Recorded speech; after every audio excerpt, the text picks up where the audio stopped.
Good morning.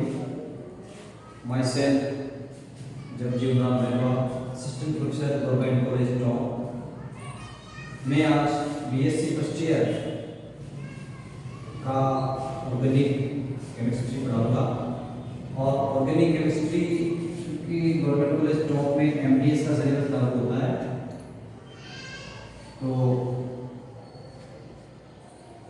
Organic chemistry paper first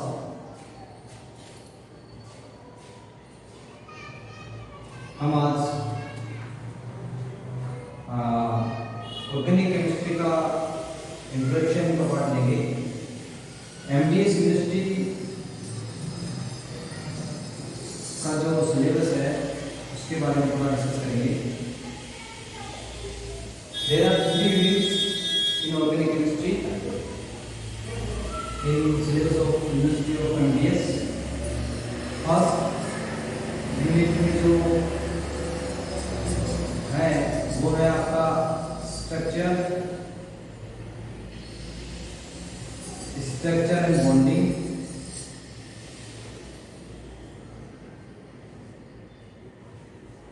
इसका जो second chapter है वो रिएक्शन मैकेनिज्म।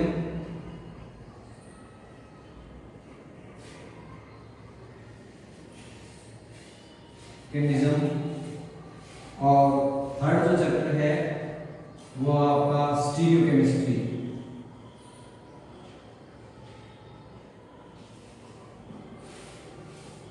स्टीरियोकेमिस्ट्री है ये यूनिट फर्स्ट में है। यूनिट जो सेकंड है उसमें एल्केन साइक्लोएल्केन्स, एल्केन साइक्लोएल्केन्स,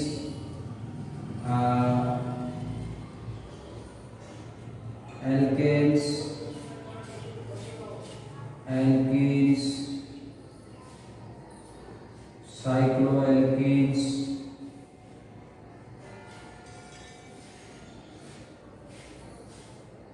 और डाइस।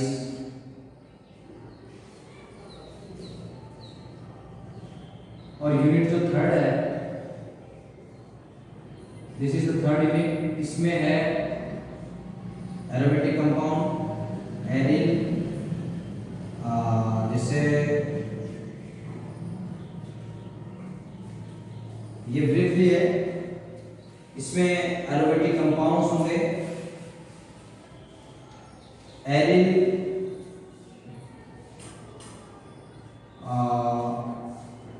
और बेंजीन, एरिन ग्रुप्स और एरोमेटिसिटी एरोमेटिक कंपाउंड्स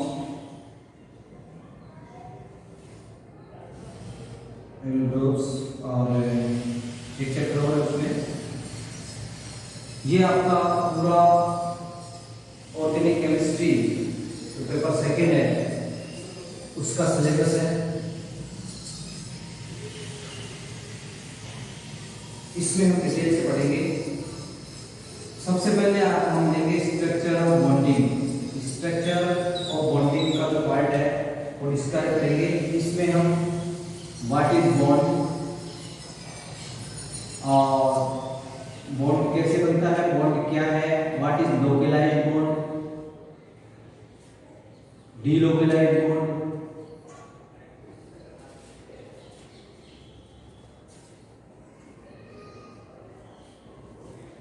और इसमें हम डिस्कस करेंगे आपका बॉन्ड लोकलाइज्ड, डीलोकलाइज्ड, बॉन्ड जो है क्लीवेज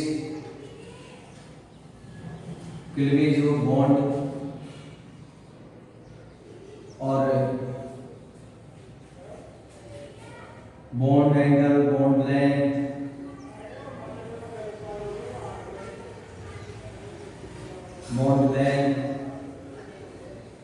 बॉन्ड एनर्जी,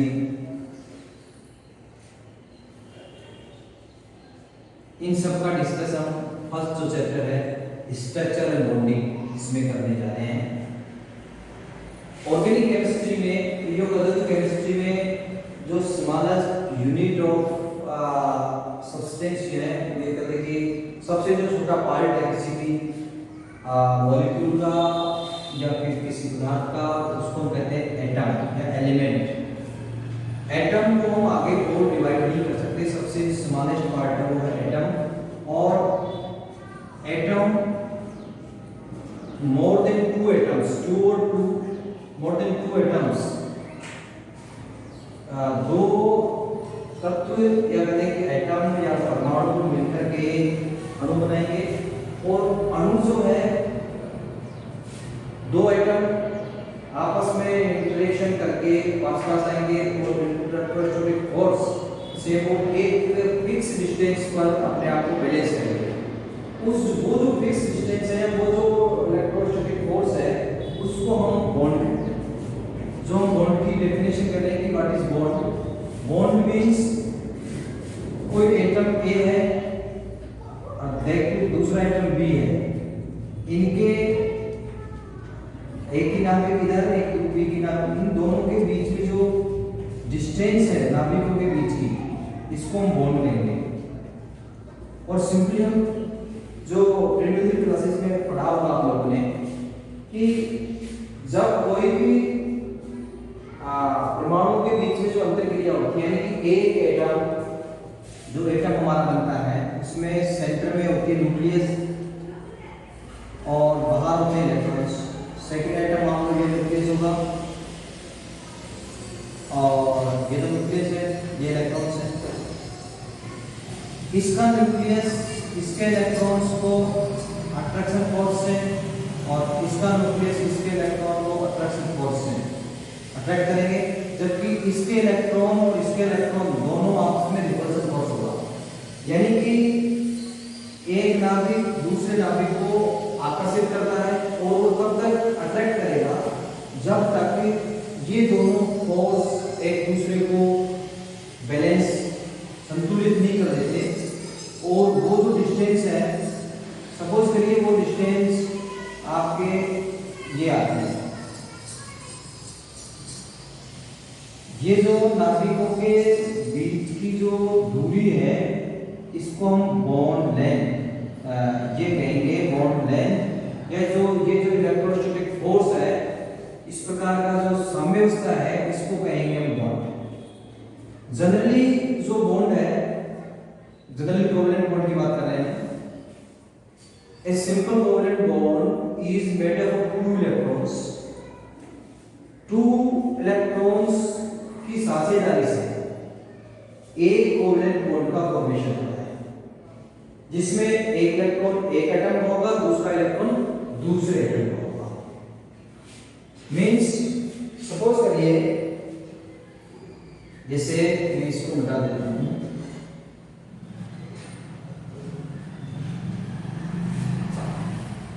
जैसे H2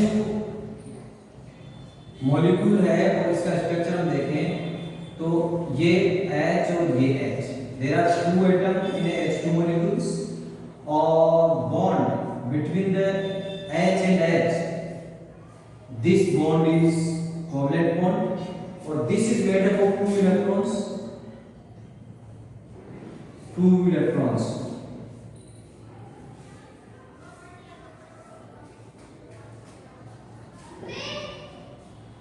एक इलेक्ट्रॉन इस एटम में होगा, दूसरा इलेक्ट्रॉन इस एटम में होगा। Means every covalent bond is made up of 2 electrons. एक इलेक्ट्रॉन एक परमाणु, दूसरा इलेक्ट्रॉन दूसरे परमाणु, दोनों जो इलेक्ट्रॉन मिलकर के एक बॉन्ड का निर्माण करते हैं। हम बात करते हैं कि what is the localised bond. Localised bond का क्या मतलब है? लोकलाइज्ड मींस जैसा इसका नाम है लोकलाइज्ड, जिसकी लोकेशन फिक्स हो, that is called localized। localized का मतलब है if a location of particular bond or electrons are fixed, that is the localized bond। suppose करो ये जो हाइड्रोजन और हाइड्रोजन है, यूं कहते हैं कि 2 एटम है, एक ये है और दूसरा आपका हाइड्रोजन ये है, और ये जब पास पास आएंगे तो दिस और दिस, ये इसका नाम नाभिक है, ये इस दूसरे का नाभिक है, और इन दोनों के नाभिकों के मध्य इनका एरिया फिक्स है कि इस एटम से लेके सपोज करो ये आपका H1 है, H2 है, इसमें भी H1 का नाभिक है, ये H2 का नाभिक है, और H1 के नाभिक के न्यूक्लियस से लेकर के H2 के नाभिक के न्यूक्लियस तक जो एरिया है ये एरिया फिक्स है कि the probability of electron finding, मतलब इलेक्ट्रॉन के पाए जाने की जो प्रोबेबिलिटी है वो इसमें है, ये एरिया लोकलाइज्ड है। इट मींस लोकलाइज्ड बॉन्ड का मतलब है कि ये फिक्स होता है कि पर्टिकुलर बॉन्ड किन दो एटम के बनते हैं, means bond means particular electrons जिससे कि बॉन्ड बना हुआ है, तो उसको हम लोकलाइज्ड बॉन्ड कहते हैं। सिंपली जितने भी कोवैलेंट सिग्मा बॉन्ड्स हैं सारे के सारे लोकलाइज्ड बॉन्ड हैं। Localised bond means the probability of electron वो फिक्स होगी, उसको हम लोकलाइज्ड बॉन्ड कहते हैं। सारे के सारे covalent sigma bonds are localized, सब localized हो गए because of the location of the electrons of the bond is fixed, कि किन दो परमाणुओं के मध्य बंध है, इसलिए उसको localized बंध कहते हैं। बात आती है delocalized bond। delocalized bond का मतलब क्या है कि delocalized जिसको हम कहते हैं अपस्थानीकृत बंध का मतलब यह है कि the location of particular electron or bond is not fixed. It may be change the location of electrons. Suppose करिए कि जैसे हम जब भी कोई बेंजीन की बात करते हैं, this bond and this bond, there are 3 pi bonds, 3 pi bonds, 1, 2 and 3, and in the circle, और ऐसा कहा जाता है कि जो 3 pi bond है these are delocalized, these are delocalized pi bonds because the location of the bond of particular electrons are not fixed because there are 6 carbons, C1, C2, C3, C4, C5 and C6. There are 6 carbons and there are 3 pi bonds. If we see in this structure, one pi bond is present between C1 and C2, second pi bond present between C3 and C4, and third one is present between C5 and C6. But this is not fixed or this is not permanent. In the another structure, it may also, in the second another structure, this is also bending this C1, C2, C3, C4, C5 and C6. The structure first and structure second, the difference is the pi bond in the first structure between C1 and C2, second C3 and C4 and third C5 and C6. But in the second structure of benzene, we observe that the pi bond present C2 and C3, there is no. C4 and C5, there is no. And C6 and C1. It means the structure, this is called the structure of first of benzene and this is second. The location of pi bonds C1 and C2 जो इसमें है, एक pi bond है C1 और C2 के बीच में, C3 और C4 and C5 and C6. है structure of benzene C2 C3 C4 C5 and C6 C1. There are 3 pi bonds, but the location of pi bond is completely changed in second structure of benzene. इसलिए इसको delocalise कहते हैं कि इसमें किन दो atom के मध्य इलेक्ट्रॉन रहेंगे, किन दो मध्य के इलेक्ट्रॉन एटम्स के मध्य बॉन्ड प्रेजेंट होगा, दैट इज नॉट क्लियर. इसमें इलेक्ट्रॉन्स का जो डीलोकलाइजेशन है वो टाइमली होता रहता है. पहले जो इलेक्ट्रॉन्स का डीलोकलाइजेशन था, जो लोकेशन थी वो C1 और C2 के बीच में थी. दूसरे में C2 और C3 के बीच में है, C4 और C5. मींस जो पाई इलेक्ट्रॉन्स का डीलोकलाइजेशन है, जनरली डीलोकलाइज जो बॉन्ड होता है वो पाई बॉन्ड होता है. वो भी तब होगा जब conjugation में उसके डबल बॉन्ड होगा या ट्रिपल बॉन्ड होगा.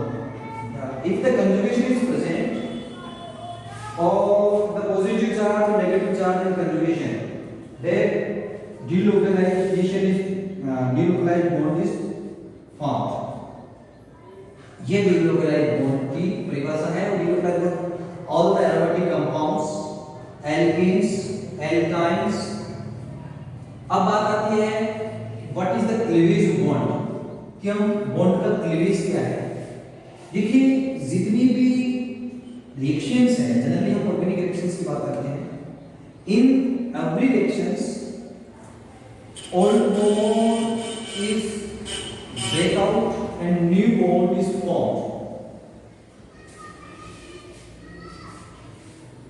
The synthesis of the molecules or the synthesis of new compounds, some molecules are added in the product. Suppose A plus B मिलकर के C plus D बनाते हैं. This is the reactant and this is product. reactant के कुछ atoms या reactant का जो molecule है उसमें कुछ एटम के मध्य का बॉन्ड टूटेगा एंड दूसरे एटम से बॉन्ड फॉर्म होगा और फिर प्रोडक्ट बनता है. मींस जो बॉन्ड का जो ब्रेक होगा, bond breaking and bond formation.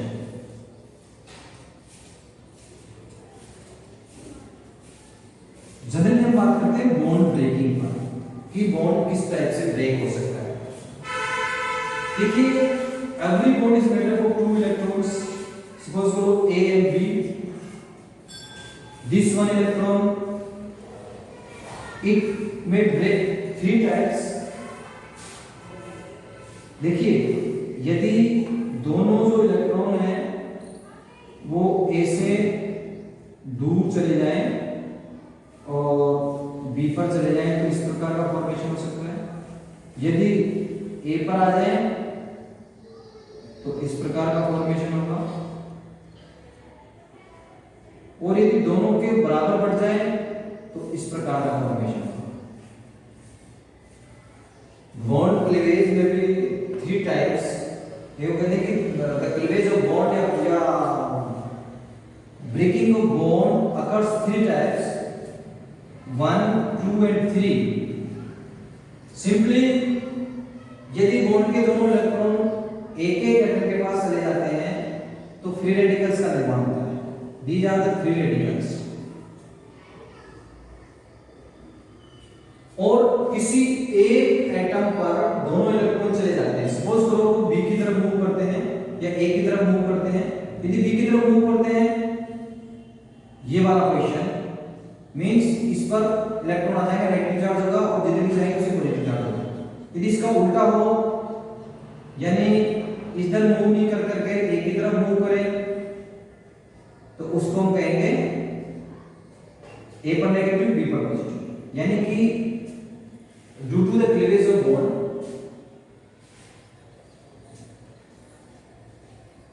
there are three conditions.